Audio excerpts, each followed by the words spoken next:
Elaine Charlson Bredehoff is the attorney for Amber Heard and is with us now. And we should mention, we did also reach out to Johnny Depp's team, but they declined to be interviewed this morning. Elaine, thank you. We're so very glad you're here. Thank you.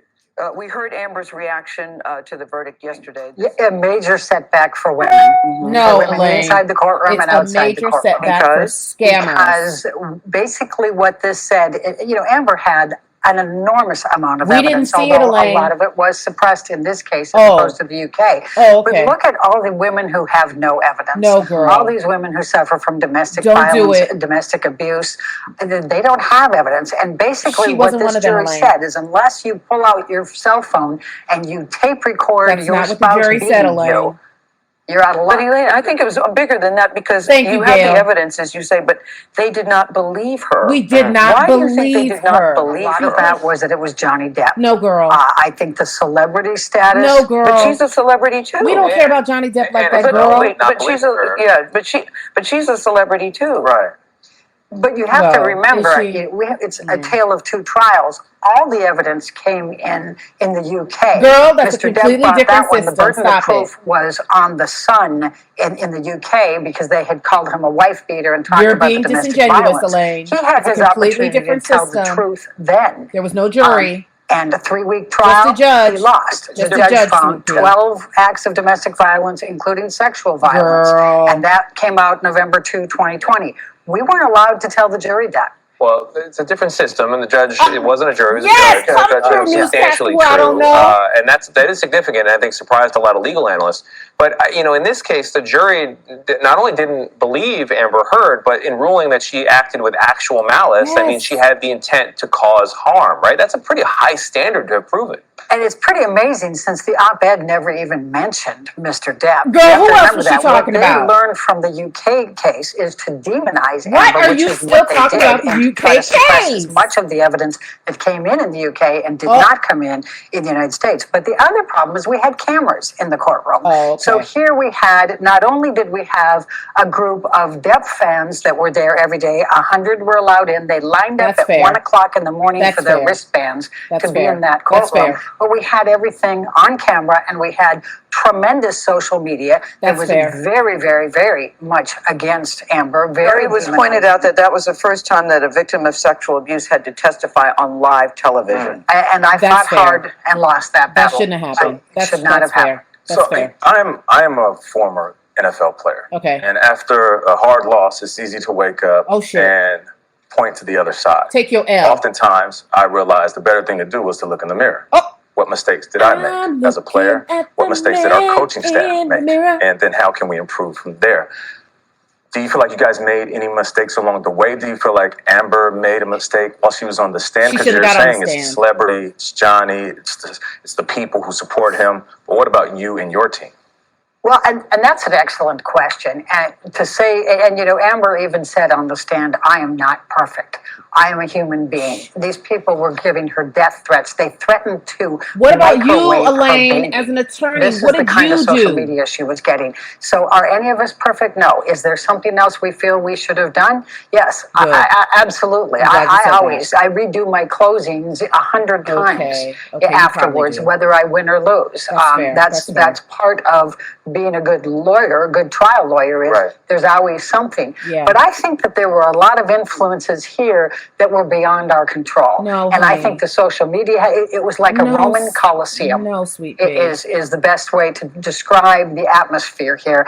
And I have to believe that the jury, even though they're told not to go and look at anything, they have weekends, they have families, they have they were not sequestered. And the 10-day period we had, how could they not have been influenced? But Elaine, for most people watching this trial, and a lot of people, as you know, got huge views. It just seemed to be so messy and salacious and so tawdry on both sides.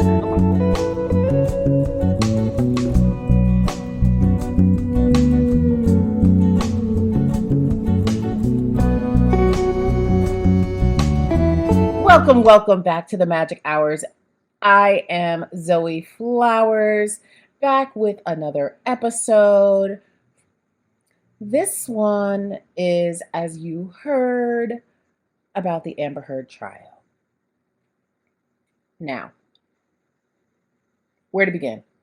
First of all, right out the gate, let me say you may notice a little bit of a difference in audio quality today. If you didn't, I'm sorry for bringing it up, but I am away from my studio. And so I'm just coming straight out the gate, straight no chaser, right into my computer's microphone system. So again, if the quality is not what you're used to hearing, I apologize in advance. That is why. So I'm seeing how these rants are being created because I never really plan on talking about these larger pop culture issues when they happen. And then what seems to be happening is I watch the public reaction and then I come in with my own thoughts and ideas, etc. Except for that Jane Campion. That Jane Campion, I got on it right away because the minute I saw it, I was outraged. But yeah, so it seems like that's what's happening. And then I do a reading at the end to come at it from sort of the metaphysical, spiritual aspect as well, because that's me. That's where I live. That's what brings me. You bring me joy. Okay, so all right. So we are zooming in today from my Brooklyn apartment. I am sipping coffee and dandelion tea mixed. Let me set the scene for you. It's Saturday afternoon. It is June 4th. Who could believe that? The birds are chirping. I just got out of the shower. It's 10:30 in the morning. And I saw something on Instagram the other day. And it was a post from someone, I think a sexual assault organization or something like that. And it was a little distressing to me in terms of this case. And then I saw something else. I saw an article about, this case is the end, quote unquote, of the Me Too era. And you heard Elaine, aka Umbridge, shout out to Emily D. Baker, talking about how this is a terrible blow for women. And abuse, and notice how she said women. Do we not believe that men can be victims as well? Let me also say this. I'm probably going to jump all over the place. I apologize in advance. This is how my mind works. Hopefully we'll wrap it all up at the end. Let me start out saying I spent 6 weeks watching this case. Now, I don't know if people in the movement that I have been a part of since 2000, the gender-based violence movement, the sexual violence movement. So let me say that out the gate too for folks who may be new listeners, who may not know who I am. I am Zoe Flowers, and I have been working in the gender-based violence movement since 2000. And I have seen a lot in my movement. Some of it has been absolutely amazing. I would say that the person I am today is because of my experiences in this movement.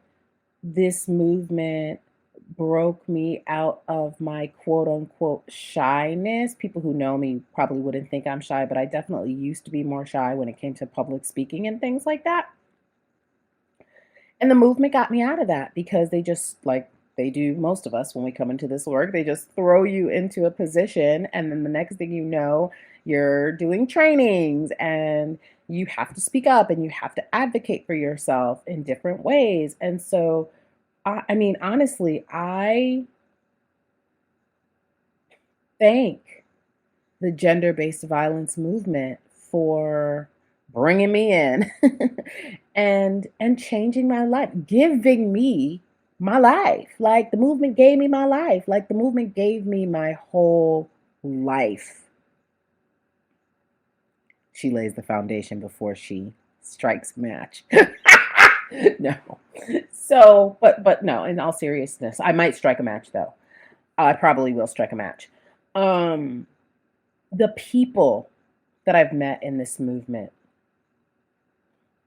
many of whom I'm still in connection with today, many I've traveled with, I've partied with, I've cried with, I've stayed on the phone till 2:00 in the morning with, I've done tequila shots with, and danced on beaches, and debated, and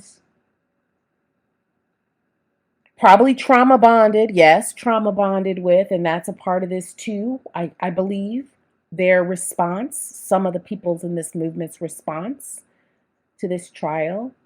So, yeah, this movement has given me my life. It has lifted me up. Lord knows it has knocked me down. I've had very many, I've had many tower moments. Going back to the tarot, the tower is when you are surprised by something happens, and it totally knocks you off your feet, literally knocks you out your castle. That happened to me in the movement. And so I've seen it all. I've seen it all. I've been extended grace, and I've been the victim of violence and racism and classism in this movement, and misogynoir, the hatred of women of color, particularly Black women. I have had a full life in the 22 years that I've been in this work.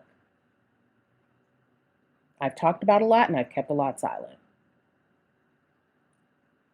And so it's with all of that.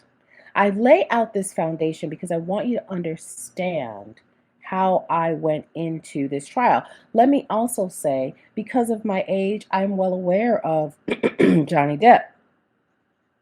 I watched 21 Jump Street as a young person. As a matter of fact, I loved Holly Robinson Pete. 21 Jump Street came out at a time, I must have been in my early, I had to be in my early, oh my God, I might have been like 18 or 19, I guess, when it came out, because I had had a major weight loss. And a lot of the outfits, shout out to Le Chateau at West Farms Mall. Those of you know about Le Chateau, honey. But a lot of the outfits that Holly Robinson Pete wore on 21 Jump Street, we used to get at Le Chateau, honey. And I went when they were on tour, when 21 Jump Street was on tour. I went to the Hartford Civic Center. I stood in line. I met Johnny Depp. I got an autograph, like all of it, right? So full disclosure, I'm coming to you with all of this because I feel like it's important for you to know. So yeah, I was a fan. Johnny Depp was beautiful when I was a kid. I'm aware of his heritage. Like, I'm a pop culture girl anyway, so I am aware. All right? All of that said, so I go into this trial. First of all, I didn't know who Amber Heard was. I didn't know about the UK trial. I didn't know about any of that stuff. Because he kind of fell off my radar before Pirates of the Caribbean. Like, I've never seen the Pirates of the Caribbean movies. They just never appealed to me. That's not my zhuzh. I saw a lot of his earlier things, but yeah, I think I probably stopped. Oh my God, now I'm remembering. we went to see that Whitey Bulger movie because I'm also into like gangster movies and things like that. So I have a stellium in the 8th house. So those of you all know, no. Those of you don't, Google it. So I went to see that Whitey Bulger movie. I think it was called Whitey, and I fell asleep in the movie theater as I think about it now. So probably after that, I don't think he's been on my radar at all.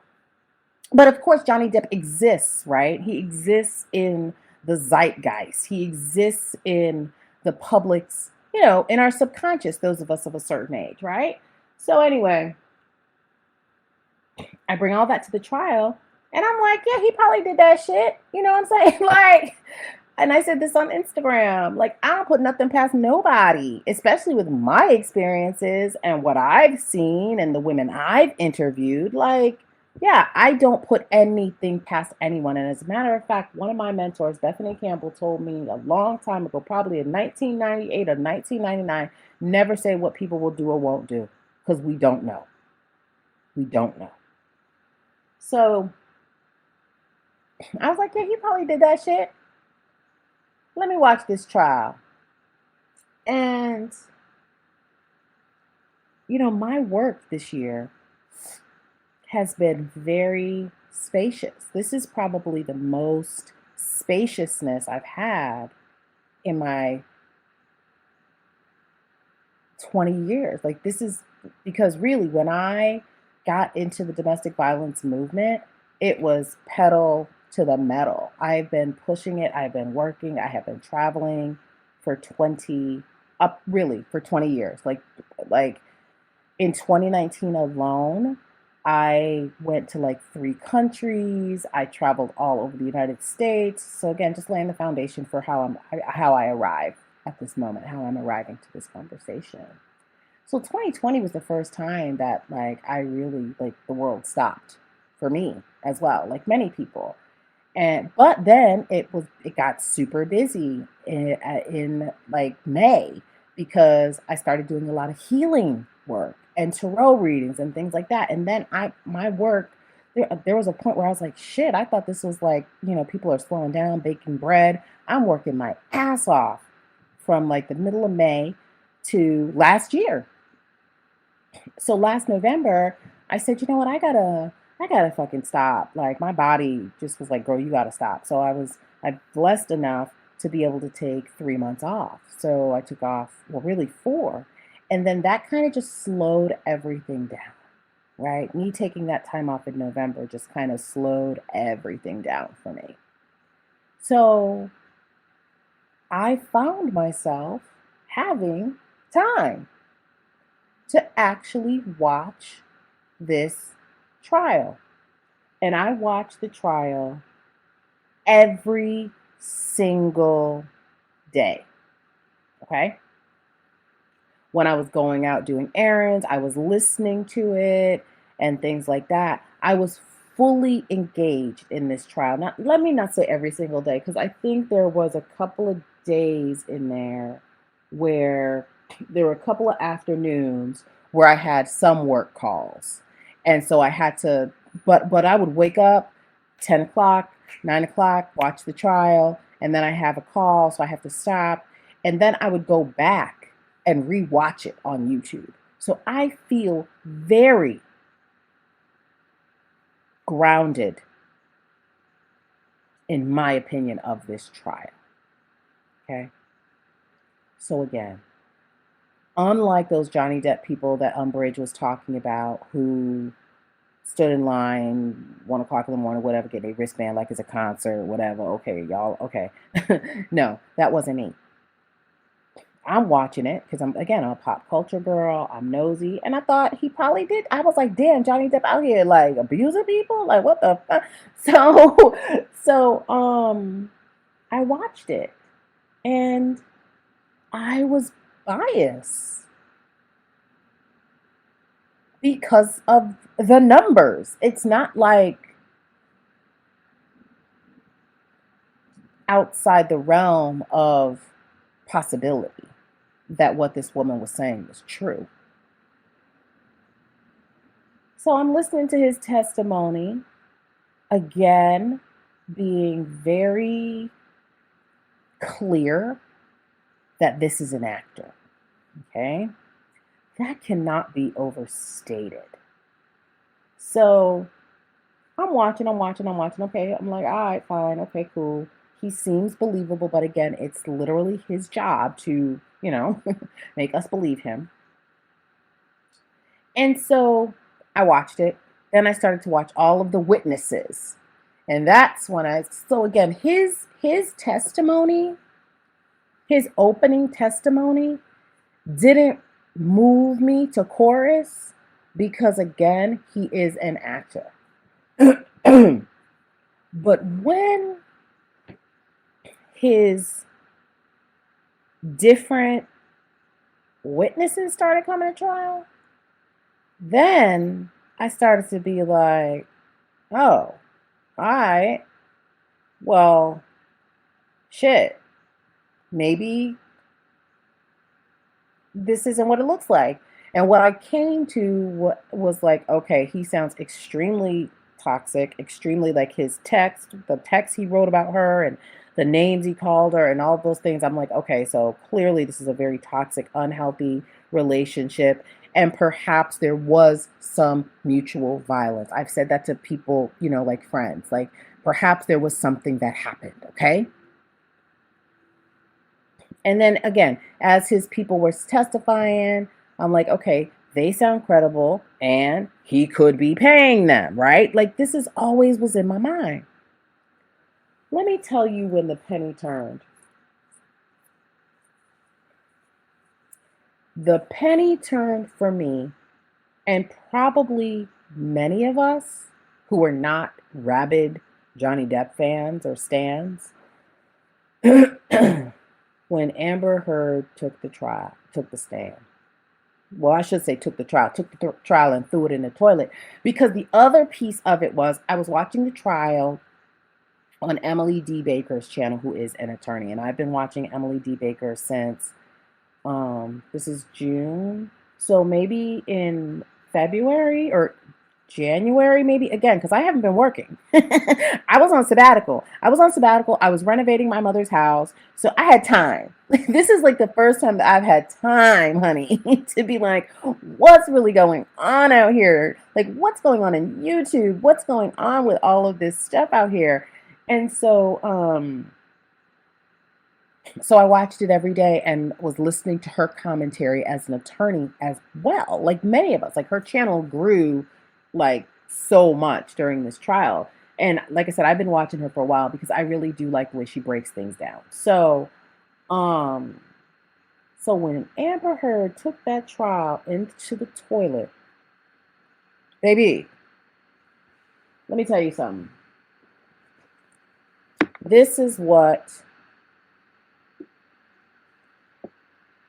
her testimony reminded me of.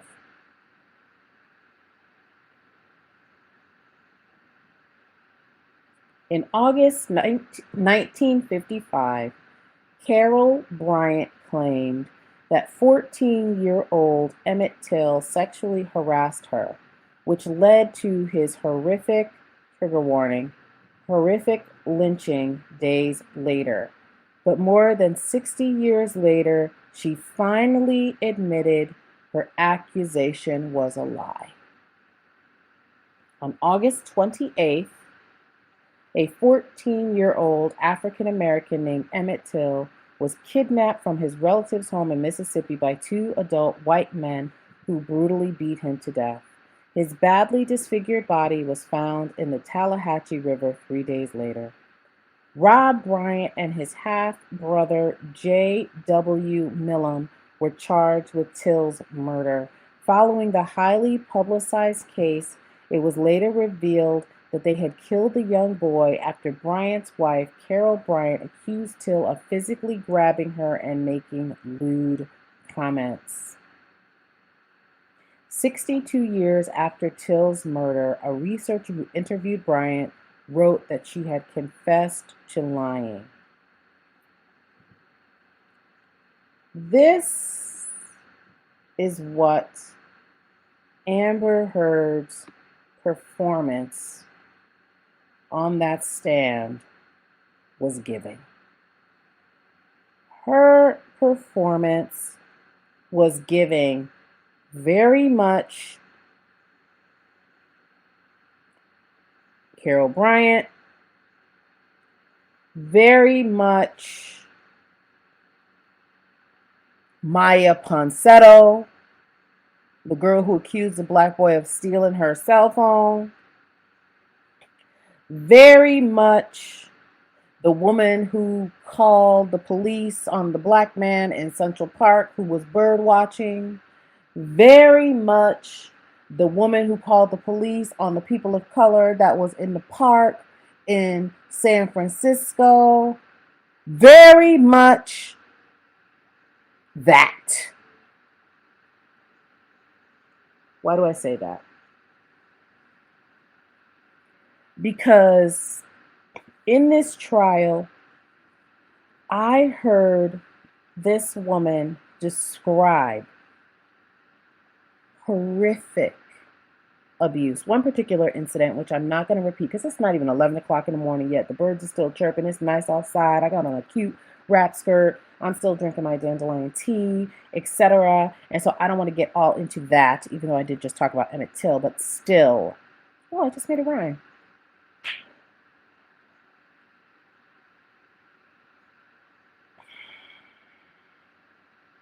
She talked about, I guess I have to talk about it. Shoot. She talked about an incident where Mr. Depp dragged her across a floor that had crushed glass all over it. She said she cut her feet up in this fight. She said she cut her hands up in this fight. This was when they were in Australia. It was a couple of weeks ago, so my memory is just a teensy bit, and there was a lot of information in that trial, but I'm pretty sure this was when they were in Australia. Literally, this woman said there was glass all over her feet. Now, and her feet were cut up, she said, and her hands were sliced up. This is what she said. The next day, they show us a photo from the next day. The next day, this woman is doing a photo shoot in a bikini on the beach. This woman, and you know the action shots, any of y'all that watched America's Top Model and things like that, where they had to like jump up and kick their feet out and things like that. There's literally a picture of her from behind, and she is jumping up on the beach so obviously her feet are up, and we can see the soles of her feet. And baby, when I tell you that her feet were as smooth as a baby's bottom, baby, the feet looked like she had just come from the salon and had a paraffin wax pedicure. Baby, we saw her hands. Now, we know that survivors, and the other thing was, well, why didn't you ever go to the doctor? We know that survivors don't always go to the doctor. But the way she described this abuse, like she literally said her hands and her feet were sliced up. Now, I know she plays a superhero. I do know that on the movie. But I believe you would have to have been a superhero to where you could regenerate your skin overnight. And last time I checked, there's only certain organisms on the planet that can actually like regrow legs and arms and shed their skin like snakes. Okay? So this is where I was like, oh shit. She thinks we're all stupid. She thinks it's 1950 55. And we're going to just take her word. Now, she also describes another incident where she says that Mr. Depp broke her nose. She said he broke her nose twice. And the day after, and split her lip. And the day after, and folks might know about this now, the day after this brutal attack, she was on the James Corden show. Her face, like mine, can be very animated, okay? She also said he had like punched her, did all these things to her hands and all of these things in this brutal attack that she experienced. She's on the James Corden show the next day. Now, I know Tina Turner got beat up and down the street and went and performed, and nobody was the wiser. I understand that. However, and also, saying your feet are cut up, and then the next day you're jumping on the beach and we don't see not a slice, we don't see a Band-Aid, we don't see nothing. Saying that your nose is broken. Your nose is broken. And she said she iced it and that took the swelling down. And then she covered up the rest with makeup. Girl, what? Listen, I've never had a broken nose, but the way she was contorting her face and laughing and moving all of her face muscles and clenching her hands in what she called a lobster claw, like she was like I watched it.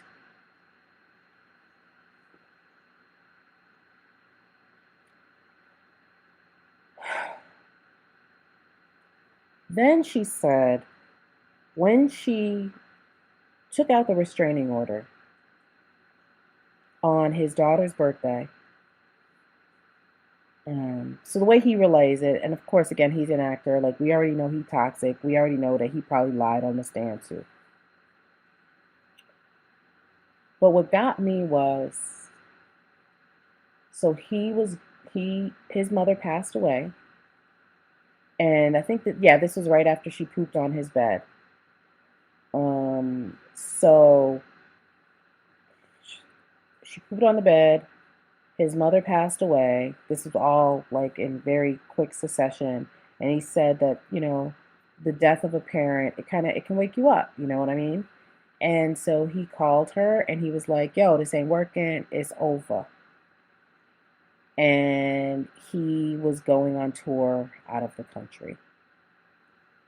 So 6 days later, she goes and she files a restraining order. And she has this little quote unquote bruise on her face, which we think she did herself because she said she used a bruise kit. Those were her words. And then she changed it to something else. She changed the word to something else on the stand. So she wanted us to believe that this bruise on her face that we saw on her pale skin was 6 days after this other brutal attack when she went to file this restraining order when he went out of the country. Some say she filed before he did because that's like a thing that people do. It's like if you know that you're going to get a divorce or whatever in California, it's like who files first or something like that. We're not even going to get into the fact that TMZ was tipped off to be at the courthouse and the former TMZ person was on the stand. He actually risked himself being sued because TMZ was trying to stop him from testifying. He's a former employee, and he was saying he could actually be sued for appearing there. But he said that he was tipped off to have his reporters there to shoot the right side of her face or whatever side that quote unquote bruise was supposed to be on as she was coming out the courthouse. And he said that the tip was verified. They got the tip and they posted it. They sent the people out 15 minutes later. And he said that you only do that when you have a direct source verifying that it's factual. Okay. Long story short, she tipped off TMZ. On his daughter's birthday. Couple of like 6 or so days, I think, after his mother passed away. All right, fine, cool. So, cool. We cool on that. We cool on that. Fake bruises. Okay. So, this litany of evidence, there were all of these photos, and none of these photos showed any bruises. And when the cross examination, Camille asked her, "Girl, where are the bruises?" Amber said, "They're not visible to you." What? Girl, what? What? Now, here's T. One of the things that we had to train law enforcement on back in the early 2000s was that when women of color reported abuse because our skin is darker, if they showed up to the house, okay, and a woman, we're using women because this is what we were doing in 2000, or a person, we'll just say a person who's of darker complexion, you don't see the bruises right away, right? Typically, they don't show up for like a while. And so a lot of women of color were not believed because you couldn't see the bruises. Amber is pale. You're going to see them bruises right away.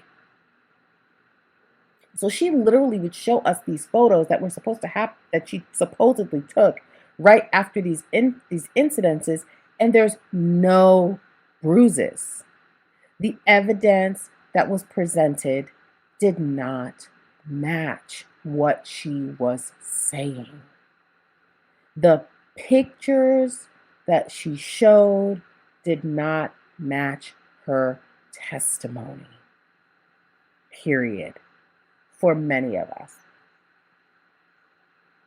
Hence, she was not believable. She shouldn't have took the stand. She shouldn't have took the stand. She shouldn't have took the stand. She was not believable to me and apparently to many others. And that's just that on that.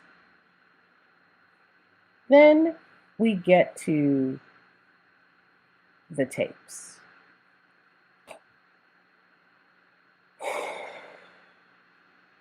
And let me also say this about watching her. Watching Amber Heard testify, at some points I did have to turn it off because it was so disturbing, because she put me so much in the mind of Rosewood accuser, again, of Emmett Till. Like, she just came off as a very dangerous, dare I say, white woman. She did. The way that she attempted to weaponize her tears, and unfortunately her tears would not come out. And it was troubling. It was troubling. And I don't know if you all have seen that video of the white woman who, it was a TikTok, who showed how they could cry instantly. But she couldn't cry. And then they, as part of the deposition, they shared a deposition from her acting coach from the UK trial that they want to keep referring back to, where in that deposition that happened, I think in January or March, I want to say, her acting coach said when she has real emotions, she can cry, and she cries a lot, because she said a lot of times she would show up to, do the coaching session, and Amber would be crying. She would be in tears because shit was going down with Johnny. Like, she'd be arguing with Johnny, she'd be crying and this and that. And so she said, but when it was time for her to cry on cue, she couldn't. And so now here we are. We're like, oh shit, we just saw her try to cry last week. Now we watching the deposition and the acting coach saying she can't cry on cue. So again, is there anything else I want to say? Let me make sure before I get to the movement and why I'm really making this podcast. Oh, yeah. So the tapes. Some of the tapes that were taped without Johnny Depp's knowledge, some of the tapes were taped as part of their therapy. So we're not going to even talk about how the guy from TMZ said the tape was altered. We're not going to get into that. But when I heard this woman tell him on tape, I was hitting you, I wasn't punching you, I said, oh shit, I've heard that before. I've had that said to me before. Fuck. When she said, I'm sorry I didn't give you a proper slap, I said, oh, damn. When she said, I didn't mean to hit you with the door, but I did mean to punch you, I said, oh my goodness. Now, I was in conversation with somebody else who's been working in the field a long time, and they said, well, you know, Zoe, survivors do often say, I hit you, I did this, I did that when the police show up. I said, that's true, they do. They do. But, and also, when she said, who's going to believe you, Johnny? Go and tell the world you, Johnny Depp, a man, is a victim of domestic violence. The way she sounded on those tapes,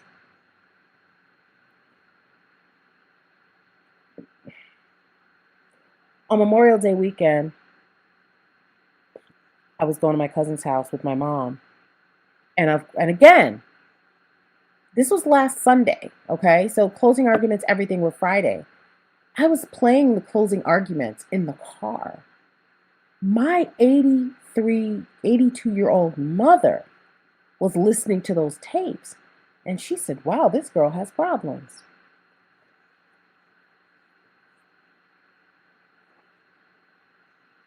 When she was laughing at him, calling him a pussy because he doesn't want to, quote unquote, stay in the fight with her.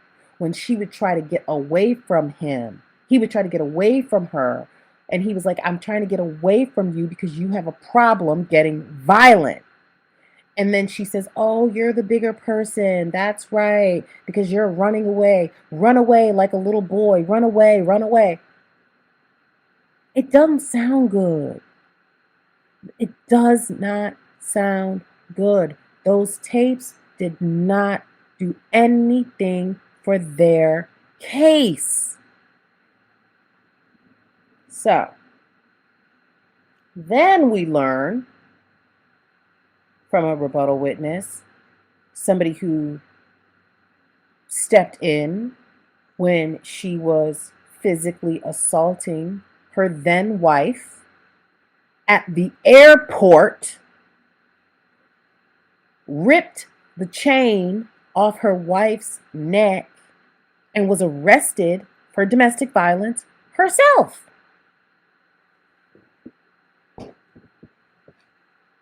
I was like, wait a minute now. We hear you on tape talking about you punch somebody or you slap somebody, you ain't punch them. And literally, like, that is like batterer 101. And I'm not saying the lady is a full out batter. I'm not saying that, but I'm just saying that that is a known thing. Like, I slapped you. I didn't punch you. I had an open hand. I didn't have a closed fist. Like, these are things that people who choose to use violence, these are things that they say. Like, this is reality. And the lady has a domestic violence charge.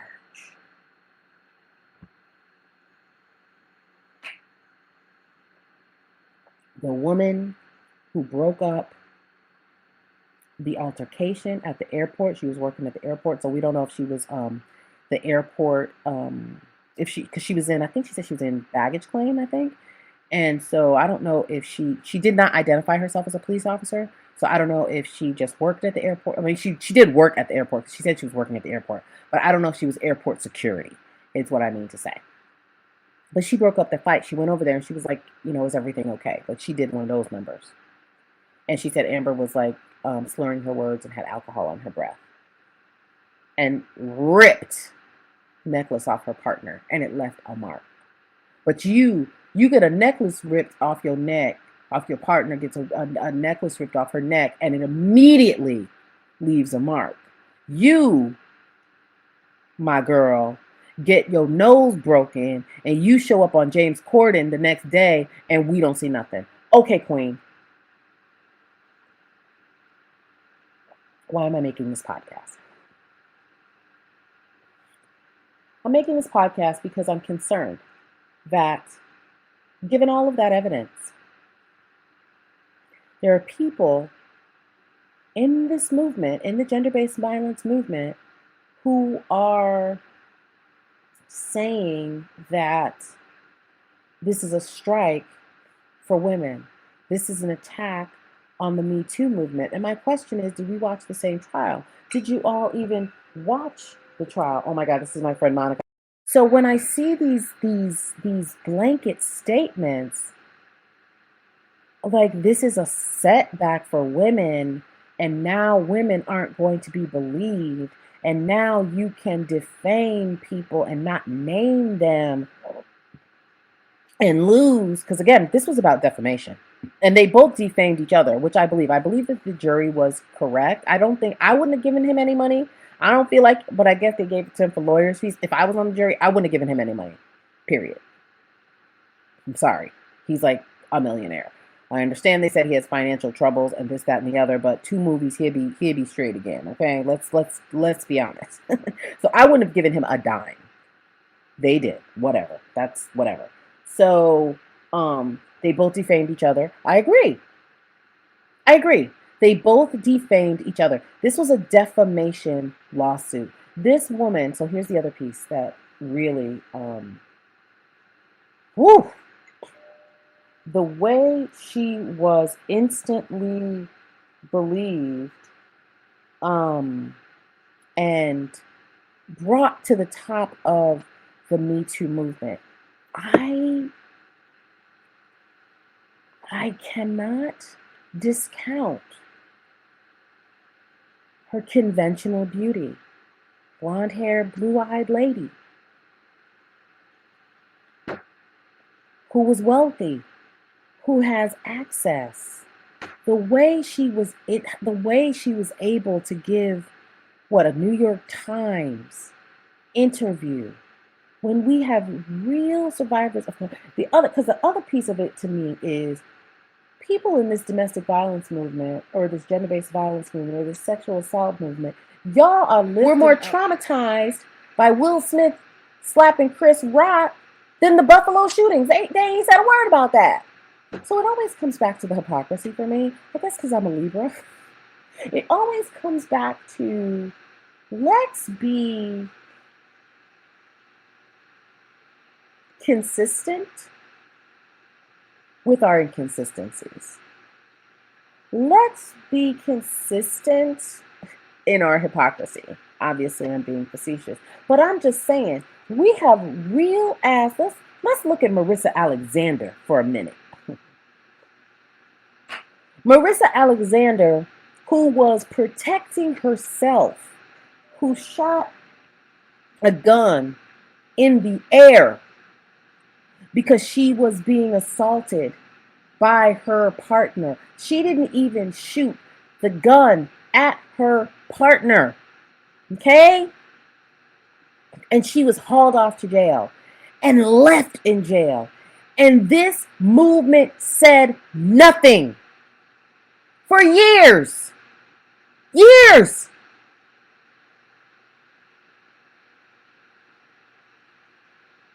Were it not for the work of Survived and Punished, find them, donate to them if you don't know who they are. Were it not for people like Samaya Faya Coleman, Marissa Alexander could possibly still be sitting in jail. People like Centonia. Okay? What is Centonia's last name? Let me see. What was Centonia's last name? Real victims. Yeah. Centonia Brown. Yeah, she's married now. Centonia, who was accused, I think she killed, yeah. So she was, gosh, do I really want to go into this? No, you can look it up. But basically, she was a survivor. She was standing up for herself. She was a victim of child sex trafficking. And anyway, she was protecting herself. She got put in jail. The domestic violence movement, the sexual violence movement was silent for years. Okay? Were it not for the work of Black and brown women specifically, she would still be in jail and not 34 years old, living her life, married now. We speak facts on this podcast. So when I see the movement coming out and talking about how they're so upset and making all of these statements about Amber Heard, as a Black woman, I just have to ask, where was all this smoke for Santonia and Marissa? And I'm just naming two. There are so many real survivors who don't have the pretty privilege, let's be honest, who don't have the resources to spend, as she said on the stand, $6 million. She said she spent $6 million on this trial, which she wasn't supposed to say, by the way. And she, Camille objected. She wasn't supposed to say that. Who didn't have $6 million when she herself is on tape admitting to the abuse. It's a lot going on here, folks. It's a lot going on. We all have a lot to learn. We all can do better. And yeah, let's see what the cards have to say. Speaking of doing better, because I think I've said everything that I have to say. Please like, share, and subscribe to this video and leave comments. Let me know you like or you're picking up what I'm putting down, or if you don't. If you feel like, girl, Zoe, I like you, girl, but you're off on this one, let me know. We could talk about it. But let's see what we can all learn. Spirit, what can we all learn from this travesty and these hypocrisies? What can we learn from this? What can we learn from this, Spirit? What can we learn from this situation? Wow. Yes, exactly. Holy smokes. I got the owl in reverse. Knowledge. Whoa. And then, top of the deck, I got the rat for fear. And then I got the heron for patience. So we're going to take these cards one by one. Because to me, again, this wisdom in reverse, this is what I'm talking about. This knowledge, it says knowledge, but when I think of an owl, I think of a wisdom. Did I talk about on the last podcast? There's a person who is a friend of, well, more than a friend, of a colleague of mine who talked about the owl and the wisdom and said within every truth there's a lie, and within every lie there's truth. This knowledge in reverse to me, this speaks to me of the movement right now. And this fear, this rat. It's so interesting that the wisdom was in reverse, the knowledge was in reverse, but the fear is upright. And that's what I feel. It's like the movement is so afraid of being canceled that it's not acting out of wisdom. When I see these posts, again, first of all, I'm like, okay, so you and Amber Heard, you are telling me to believe you and not my lying eyes? All right? That's what I'm supposed to believe? No, because I have knowledge, wisdom, and understanding. Shout out to Brand Nubian.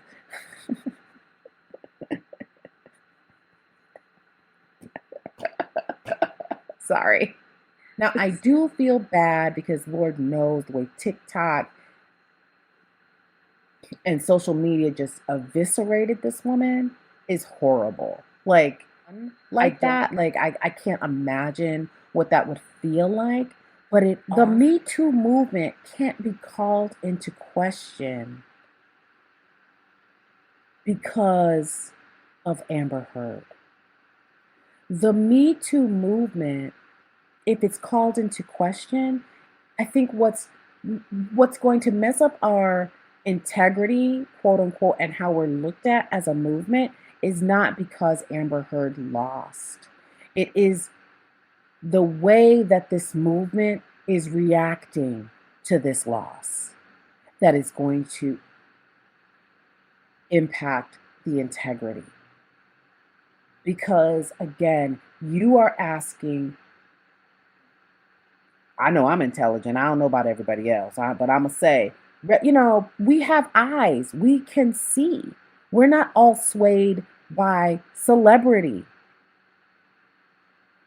So it's insulting for a movement to come out and stand behind somebody, and it is not wise. Hence, knowledge in reverse. It's not a good stance to take.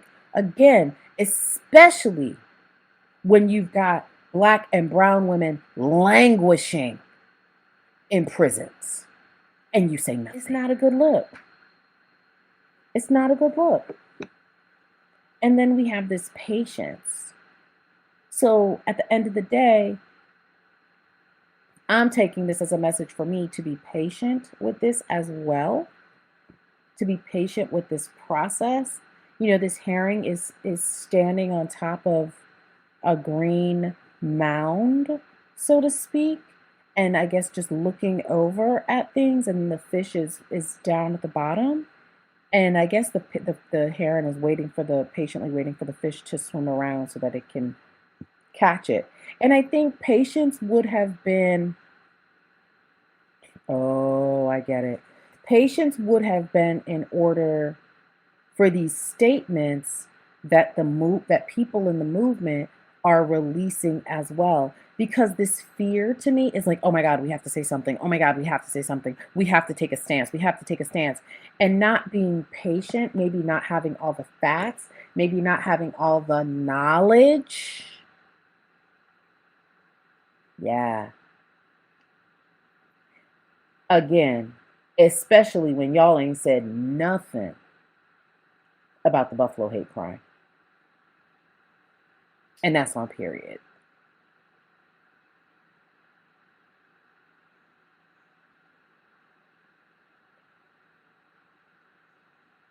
If anything, this trial is an opportunity for us to look at our biases. One of the other things that happened that was very much a turnoff for many people watching was when that so-called domestic violence expert, and I don't know where they got her from. Let me just say, I don't know where they got her from. They could have got anybody better than her. Look at this. I got the Empress in reverse and the Two of Pentacles. The way she waffled back and forth, the way she was so imbalanced. Like, we understand that women identified people experience, high rates of abuse, typically at the hands of their male counterparts, okay? Those of us in the movement, we understand that. But we can't ignore that male-identified people are victims as well. And it's also not lost on me that a majority of those jurors were men. So when that domestic violence expert got up there and what did she say? Women can't abuse. Oh, what did she say? Women are typically meek and mild. I was like, girl, what? And see, that goes into a lot of the ideology around when Black women report, why we're not believed. Because so often we are not looked at as women. We are not looked at as meek, quote unquote, mild. And so when the police show up to the scene, or when we tell people about the abuse, they don't believe it. They don't believe us because they think that we're all out here being strong, black women fighting back, loud, aggressive, whatever, and they don't see us as victims. And so when that lady said that women are meek and mild, I was like, sis, you need to like, it's not 1991 anymore. It's not, you gotta go to some conferences.